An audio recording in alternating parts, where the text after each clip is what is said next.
그릇도 못 얻어먹은 사람 같다 하는 그런 말이 있죠. 이 말은 몸이 허약하여서 힘이 없는 사람을 가리켜서 하는 말입니다. 여기서 말하는 피죽이라는 것이 무엇일까요? 선짓국은 아닙니다. 피라는 것은 논에서 나는 그 잡초를 가리키는 것입니다. 과거에 워낙 가난하니까 이것을 끓여서 죽을 만들어 먹었습니다. 제가 어릴 때 부모님을 따라서 이제 논에 가서 일을 한 적이 많았습니다. 한 번은 논에 피를 뽑으러 간다고 하셨습니다. 뭐 헌혈하러 간다는 말도 아니고 또 그걸 어떤 분들은 잘 이해를 못할 수도 있습니다. 그런데 피라는 것은 벼와 아주 비슷하게 생겨서 자세히 보지 않으면 잘 모릅니다. 아마 여러분들 뒤에 이렇게 그림을 보시고 계실 것 같은데 지금 보고 계시는 이 사진을 보면 전혀 구분이 가지 않을 수도 있습니다. 그러나 농부는 다 구별을 할 수 있습니다. 그리고 피가 조금 더 자라면 이삭이 납니다. 이삭을 보면 좀 더 쉽게 구분이 가능합니다. 이 사진을 보면 피 이삭과 벼 이삭이 비교적으로 잘 구분이 될 수가 있습니다.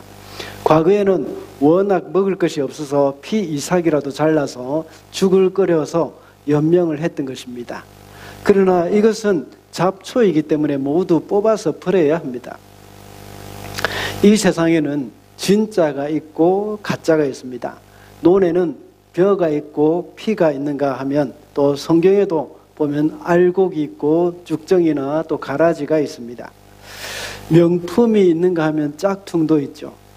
가치를 가진 지폐가 있는가 하면 위조 지폐도 있습니다. 교회 안에도 거듭난 성도가 있는가 하면 그렇지 못한 성도, 그저 흉내만 내고 다니는 성도들도 있습니다. 이것을 오늘 본문에서는 양과 염소라고 말을 했습니다. 양과 염소는 그 품종에 따라서 조금씩 차이가 나기도 하지만 이 많은 부분에 있어서 비슷합니다. 울음소리도 비슷하고요. 그리고 또 먹는 것도 비슷합니다. 그런데 그것을 구분하지 못할 정도는 아니죠. 오늘 우리가 봉독한 본문에서는 이 세상 마지막 때에 주님께서 오실 때 모든 민족을 다 불러 모으고 나중에 그들을 양과 염소와 같이 구분한다고 했습니다. 마치 목자가 양과 염소를 구분하는 것 같이 그 참 그리스도인들과 거짓 그리스도인들을 구분한다고 했습니다. 그래서 양은 그 오른편에, 염소는 그 왼편에 두게 될 것이다고 했습니다. 그런데 마치 양과 염소를 구분하는 것 같이 사람을 어떻게 구분할까요? 흑인과 백인, 황인종 이렇게 구분하는 것이 아니라 이 하나님께서 보시면 정말 진짜 신실한 그리스도인인지 거듭난 그리스도인인지 아니면 그렇지 못한 사람인지 이것을 구분하신다는 것입니다. 보통 사람들 보기에는 다 똑같아 보입니다. 그런데 하나님은 명확하게 구분해서 각각 오른쪽과 왼쪽에 두었습니다. 왜냐하면 참된 농부가 되시고 참된 목자가 되시는 하나님은 모든 분야에서 전문가이시기 때문입니다. 오늘날 우리는 누가 구원을 받았는지 알 수는 없습니다. 그래서 우리는 결코 그것을 판단해서도 안 되고 판단할 수도 없습니다. 오직 우리 영혼의 전문가이신 하나님께서 판단을 하시고 구분을 하시게 됩니다. 우리는 다만 주님께서 구분하시는 그날까지 스스로를 돌아보면서 하나님이 기뻐하시는 삶을 살아가야 하겠습니다. 그래서 오늘은 비슷하지만 다릅니다 라는 제목으로 거듭난 사람과 그렇지 못한 사람이 어떤 부분이 다른지 살펴보도록 하겠습니다. 먼저 존재 자체가 다릅니다. 교회 안에는 모두가 다 성도로서 우리가 판단할 수 없고 구분 지을 수도 없다고 했습니다. 그러나 거듭난 사람은 그 존재 자체가 다르다는 것을 하나님이 알고 계십니다. 32절을 우리 다 같이 읽어보겠습니다. 시작. 그는 모든 민족을 그 앞에 불러 모아 목자가 양과 염소를 가르듯이 그들을 갈라서. 양과 염소는 비슷하게 생겼습니다. 특히 새끼 양과 새끼 염소를 보면 정말 한눈에 구분하기가 쉽지는 않습니다. 그리고 양과 염소가 비슷한 품종도 있지만 또 자라나면서 품종에 따라서 조금씩 구분이 되기도 합니다. 왜냐하면 존재 그 자체가 다르기 때문이죠. 낮에 풀을 뜯을 때는 양과 염소가 함께 있습니다. 그러나 저녁이 되면 이제 목자들이 양과 염소를 이제 우리로 불러드립니다. 이제 잘 때는 목자가 양과 염소를 따로 다 구분합니다. 목자가 구분할 때는 그 양과 염소들이 명확하게 이렇게 따로 구분해서 들여보냅니다. 양에 비해서 염소는 성질이 좀 급하기 때문에 염소와 함께 있으면, 양과 염소가 함께 있으면 염소는 어떻겠습니까? 속이 터질 것입니다. 그래서 양은 서로 함께 있는 것을 아주 좋아합니다. 그래서 서로 붙어 있죠. 서로 붙어 있기를 좋아하고, 서로 붙어 있으면서 문지르고, 또 붙어 있으면서 서로 밀고 이렇게 하다가 질식해서 죽는다고 합니다. 그래서 양떼에 염소를 풀어놓으면 염소가 한 번씩 이제 뿔을 가지고 양들을 들이받습니다. 그렇게 하면 양들은 서로 붙어 있다가도 또 다시 떨어지기도 하고 그렇게 합니다. 언젠가 한번 말씀을 드린 적이 있습니다. 제가 어릴 때의 일이었습니다. 저하고 아주 친한 친구 집에서 염소를 길렀는데 그 염소를 들에 묶어 놓은 적이 있습니다. 그런데 갑자기 비가 오고 바람이 불고 천둥 번개가 몰아쳤습니다. 그럴 때에 그 염소가 놀래가지고 그 묶여있기는 묶여있는데 도망갈 수는 없고 거기서 발버둥을 치다가 결국은 죽고 말았다고 합니다. 이 성질이 급하기 때문입니다. 양과 염소는 비슷하지만 그만큼 다르다는 것을 보여주는 겁니다. 거듭난 그리스도인과 그렇지 않은 사람들은 겉으로 나타나는 것은 큰 차이가 없어 보입니다. 그들은 교회 안에서 함께 예배도 드릴 수도 있습니다. 그리고 봉사도 함께 할 수도 있습니다. 그러나 하나님이 보시기에는 거듭난 그리스도인과 그렇지 못한 그리스도인이 분명한 차이가 난다는 것이죠. 그것은 마치 양과 염소가 다른 것과 같습니다. 이것은 그리스도인으로서의 그 존재를 가리키는 겁니다. 이것은 결코 흉내낼 수 없는 것입니다. 그리스도로부터 받은 그 생명이 그 가운데 있는 자만이 가질 수 있는 존재입니다. 그리스도인의 존재는 어떻게 우리가 얻을 수 있을까요? 그것은 바로 믿음으로 얻어지는 것입니다. 사람들은 모두가 예수님을 믿음으로 인하여서 구원을 얻어서 하나님의 자녀가 됩니다. 그래서 요한복음 1장 12절에는 뭐라고 말씀하고 있습니까? 영접하는 자, 곧 그 이름을 믿는 자들에게는 하나님의 자녀가 되는 권세를 주셨다고 말씀을 하고 있습니다. 그리스도를 믿음으로 인하여서 신분의 변화가 일어난 사람들입니다. 그래서 예수를 믿는 사람과 믿지 않는 사람들은 겉으로 보기에는 잘 나타나지 않습니다. 그러나 존재 자체가 다른 사람들입니다. 신분이 완전히 바뀐 사람들입니다. 하나님은 이런 사람들을 다르게 보십니다. 하나님이 보시기에는 사람이 보기에는 비슷하지만 하나님이 보시기에는 다르기 때문입니다. 사람들은 겉모습을 보고 판단을 합니다. 그 사람이 교양이 있는지 없는지, 공부를 많이 하는지 못했는지, 또 돈이 있는지 없는지 이런 것들을 봅니다. 그러나 하나님은 그 사람 가운데서 예수의 생명이 있는지 없는지 이것을 보십니다. 그 사람이 예수님을 믿는 사람이라면 그 사람 안에 생명이 있는 자로서 그 영생을 상속받을 수 있게 됩니다. 여러분 스스로를 한번 점검해 보시기 바랍니다. 나는 정말 거듭난 사람인가? 나는 단지 교회에 다니는 사람인가? 아니면 그리스도의 생명을 가진 사람인가? 이것을 잘 점검해 보시기 바랍니다. 교회 안에서 예배드리고 봉사하고 헌신하는 모습만으로는 구분이 되지 않습니다. 하나님은 우리 안에 예수의 생명이 있는지를 보십니다. 우리가 해야 할 일은 겉모습이 아니라 내 안에 진정한 믿음이 있는지를 돌아보아야 하는 것입니다. 하나님은 지금도 당신의 백성을 구분하고 계십니다. 비슷해 보이지만 양과 염소는 결국 다른 곳으로 들어갑니다. 양은 영원한 생명을 상속받지만 염소는 영원한 형벌이 있습니다. 우리가 세상에서는 섞여 있지만 심판날에는 하나님이 우리를 구별하십니다. 그날을 바라보며 나는 양의 무리에 속한 자로서 하나님의 주님이 기뻐하시는 길을 걸어가고 있는가, 이것을 항상 점검을 해야 하겠습니다. 둘째로, 삶이 다릅니다. 거듭난 사람의 삶은 그렇지 못한 사람들의 삶과 다르다는 것입니다.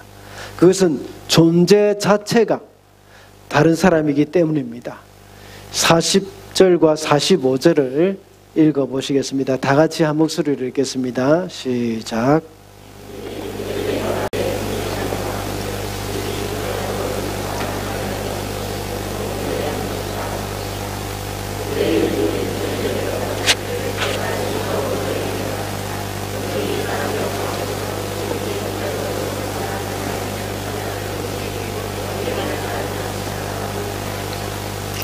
아멘.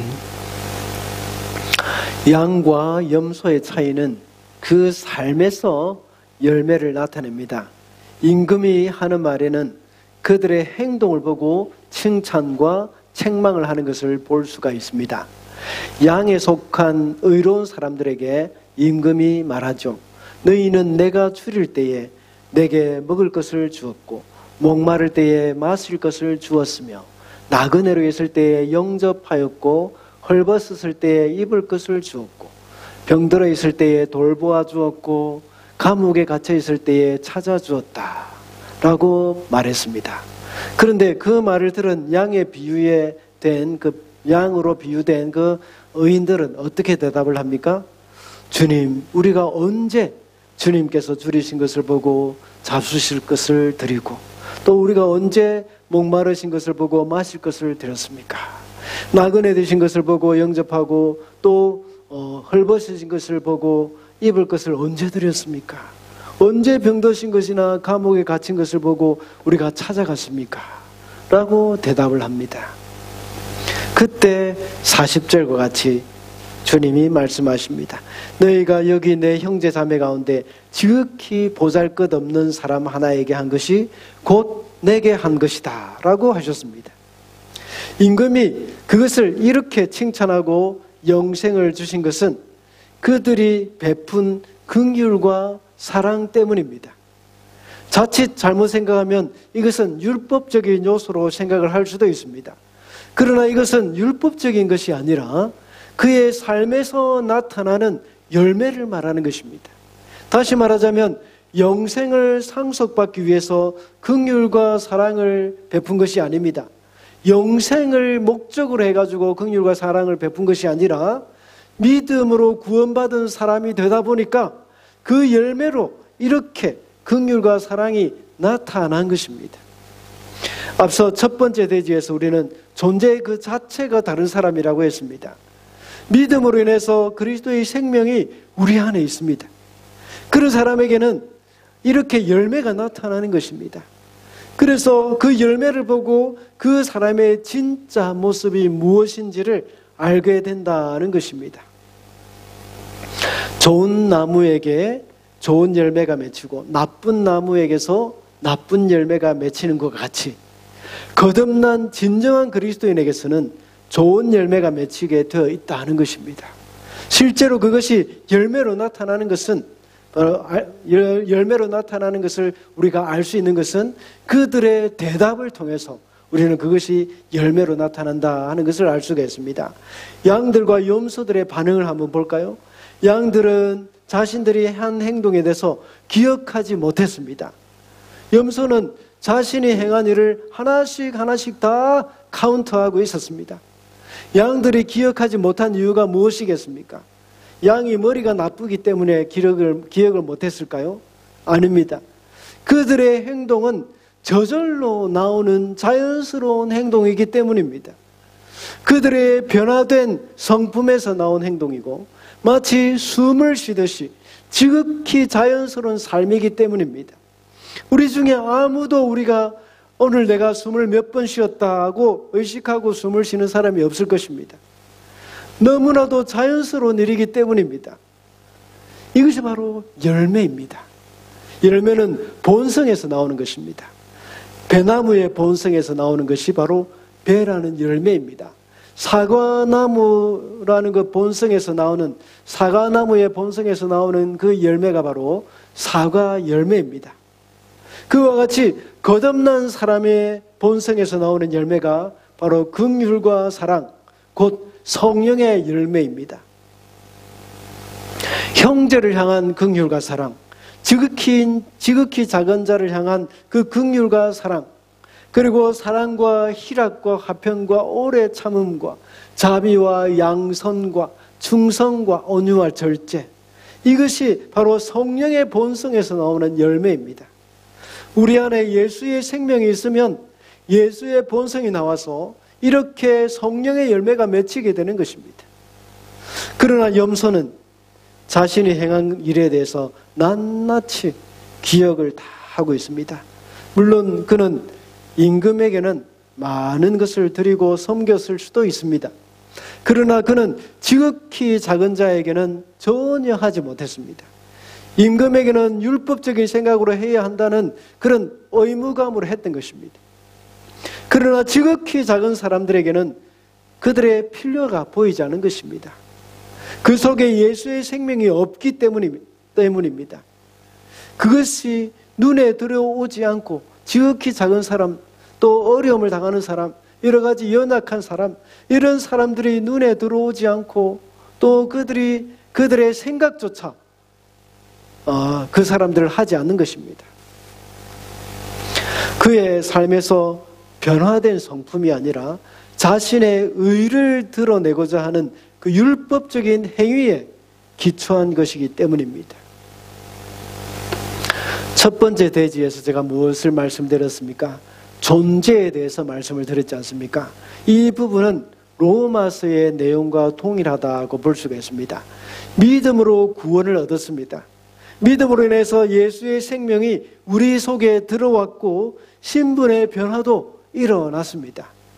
그런가 하면 두 번째 대지, 여기에서는 지금 우리가 말씀드리고 있는 이 내용에서는 바로 야고보서의 내용입니다.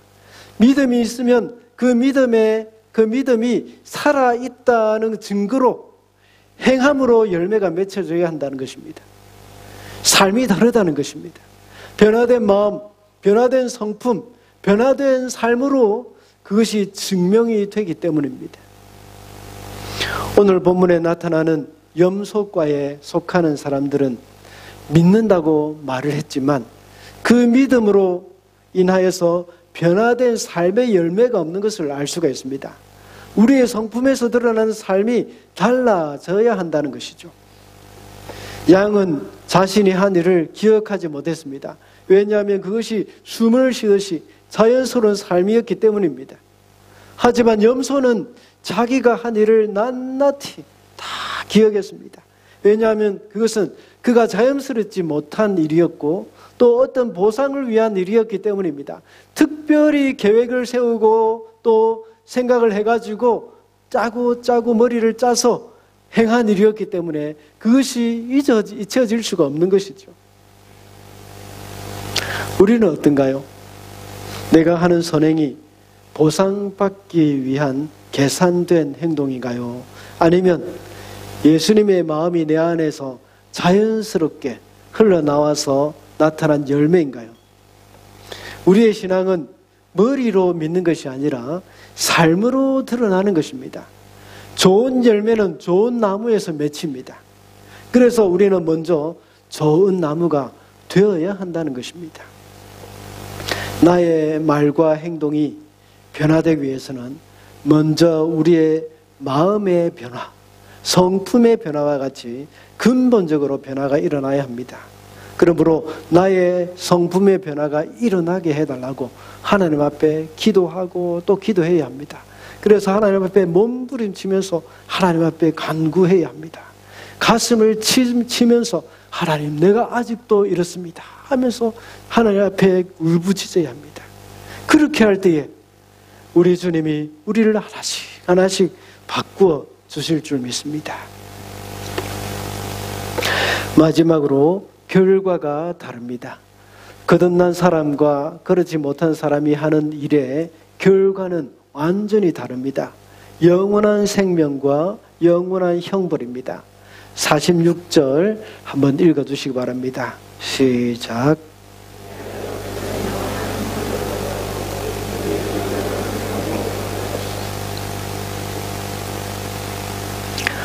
이렇게 영원한 형벌로 들어가는 것과 영원한 생명으로 들어가는 기준이 무엇입니까? 그들 삶의 열매를 보고 결정이 된다고 했습니다. 그 삶의 열매를 보고 하나님은 우리가 진짜 그리스도인이냐 아니면 가짜 그리스도인이냐를 분별하십니다. 그 열매를 보고 세상 끝날에 우리를 심판하십니다. 그러므로 우리의 삶의 열매는 심판의 기준이 된다는 것입니다. 많은 사람들은 자기 스스로도 참 속아 넘어가기가 쉽습니다. 자기가 어릴 때부터 교회를 다니고 모든 행사에 다 교회 행사에 다 잘 참여하고 심지어 어른이 되어서는 직분까지 받았을 때는 더욱더 잘 속습니다. 그러나 하나님은 속지 않으십니다. 하나님은 그 기준이 명확하십니다. 그것은 이 사람에게 성령의 열매가 맺혔는가를 보시는 것입니다. 사람들은 겉으로 나타난 그 외적인 요소만 가지고 판단을 합니다. 그러나 그것은 외적인 선행하는 것과 차원이 다른 것입니다. 흉내를 낸다고 해서 하나님은 속지 않습니다. 겉으로 드러나는 의를 행하는 사람들로 따지자면 누구가 제일 최고입니까? 바리새인들 그리고 율법사들, 이런 사람들을 따라올 만한 사람들은 없습니다. 그런데 그들에게 있어서 열매는 그것이 아니었습니다. 그 내면의 긍휼이나 그 내면의 사랑이 없고 겉으로 드러나는 그 껍데기에 불과한 행위만 남은 것입니다. 예수님께서는 안식일의 그 정신, 안식일의 정신이 중요했지만 율법주의자들은 안식일의 그 규례, 이것이 아주 중요했습니다. 그러나 참된 진리는 바로 사랑으로 이루어집니다. 유대인들은 율법에서 사랑이 빠져버립니다. 그러니까 그것이 하나의 이념이 되어버렸습니다. 그래서 사람을 정죄하고 적으로 만들기에 바빴던 것이죠. 오늘날은 이와 반대되는 일도 많이 벌어지고 있습니다. 요즘은 형식주의, 율법주의를 배격하다 보니까 또 다른 극단으로 가게 됩니다. 그래서 형식을 터부수해버리고 자유분방하게 살고 있습니다. 이것도 역시 하나님의 사랑과 긍휼이 빠져버리면 율법주의보다 더 혼란스럽게 되어지는 겁니다. 그래서 요즘은 자기 소견에 옳은 대로 인권을 내세우며 또 자신의 취향을 내세우면서 진리를 거슬러 살아가고 있습니다. 그들은 하나님의 말씀을 통한 사랑을 발견하지 못하였고 신념을 따라 행동하는 사람들입니다. 이데올로기입니다. 그리스도인들은 항상 균형을 잘 맞춰야 합니다. 우리는 정말 조심해야 할 부분이 있습니다. 가난하고 소외된 사람들을 돕는 것은 꼭 필요한 일입니다.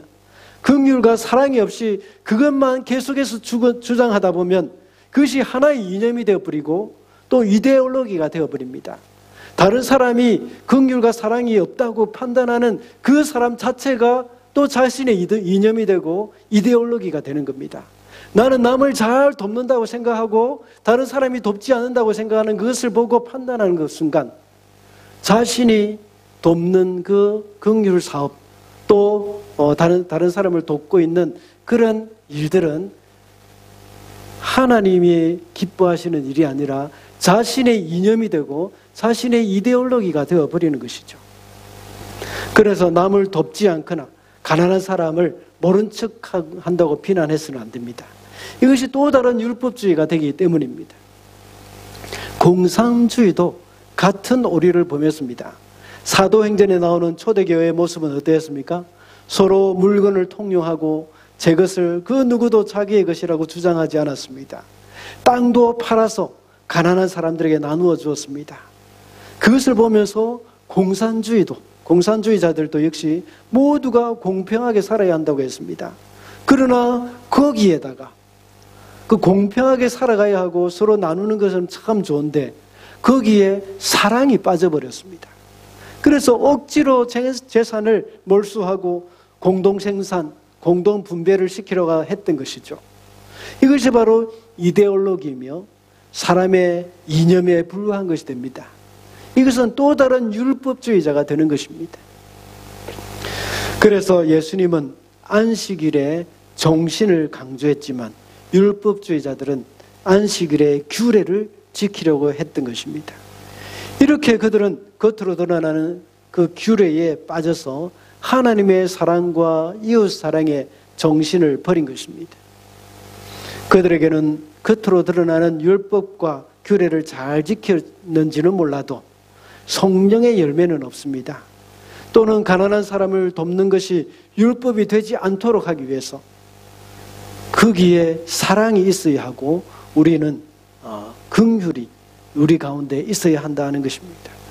우리가 가난하고 소외된 사람 또는 지극히 작은 자 한 사람에게 하는 것이 죽게 하는 것이라고 생각을 하고 그 행위 자체에만 집중하다가는 사랑을 잃어버릴 경우가 많습니다. 이것이 바로 율법주의자들의 전철을 밟는 것입니다. 이것은 신앙이 아닙니다. 자신의 신념이고 이념에 불과한 것입니다. 오늘날 교회는 신앙이라는 미명하에 또 다른 유대인과 같은 그런 전철을 밟고 있습니다. 이것이 구제일 수도 있고 자신이 옳다고 주장하는 교회의 일일 수도 있습니다. 이처럼 같은 일을 하더라도 결과가 달라질 수가 있습니다. 같은 일을 하더라도 하나님의 긍휼과 사랑으로 할 때와 그것이 없이 할 때는 완전히 다른 결과를 가져오게 됩니다. 그리고 바리새인이나 율법에 사로잡힌 그 유대인들과 같이 결과는 어떻게 됩니까? 염소는 영원한 형벌에 들어가고 양은 영원한 생명에 들어가게 됩니다. 보통 사람이 보기에는 양과 염소, 알곡과 가라지는 잘 구분이 되지 않을 수도 있습니다. 양과 염소의 구분은 목자가 하고 알곡과 가라지, 쭉정이의 구분은 농부가 정확하게 구분을 합니다. 각 사람이 행하는 일에 사랑과 긍휼로 행하는지 아니면 자신이 가지고 있는 그 이데올로기로 행하는지 그것은 하나님이 아십니다. 교회 안에 있는 양과 염소 또는 교회 안에 있는 알곡과 가라지에 대한 구분은 영혼의 전문가이신 하나님이 하신다는 것입니다. 우리는 잘 알 수 없지만 하나님은 분명히 아시고 구분을 하십니다. 우리는 서로를 온전히 판단할 수 없습니다. 다만 하나님 앞에서 나 자신을 돌아보아야 한다는 것입니다. 그러므로 주를 위한다는 일도 역시 비슷하지만 다릅니다. 그 안에 하나님의 사랑으로 하는 것과 자신의 이념으로 하는 것은 다릅니다. 우리가 사랑으로 행하는 작은 실천이 바로 영원한 생명으로 이어지는 길입니다. 우리 모두가 주님 안에서 참된 양으로 그분이 기뻐하시는 열매를 맺는 삶으로 살아가야 하겠습니다. 우리는 겉으로 보기에는 비슷하거나 똑같아 보이지만 하나님이 보시기에는 많이 다릅니다. 마치 양과 염소가 다른 것처럼 거듭난 그리스도인의 존재 자체가 다르다고 했습니다. 그리고 그리스도의 거듭난 성도의 삶이 다르다고 했습니다. 거듭난 성도는 근본적인 변화가 일어난 사람들이기 때문입니다. 그리고 결과가 다르다고 했습니다. 거듭난 성도가 하는 일은 하나님의 사랑을 더했기 때문입니다. 그래서 영생을 상속받든지 영원한 벌을 받게 된다고 했습니다. 그러므로 거듭난 성도로서 새로운 존재로 살아가는 저와 여러분이 되시기를 바랍니다. 기도하겠습니다.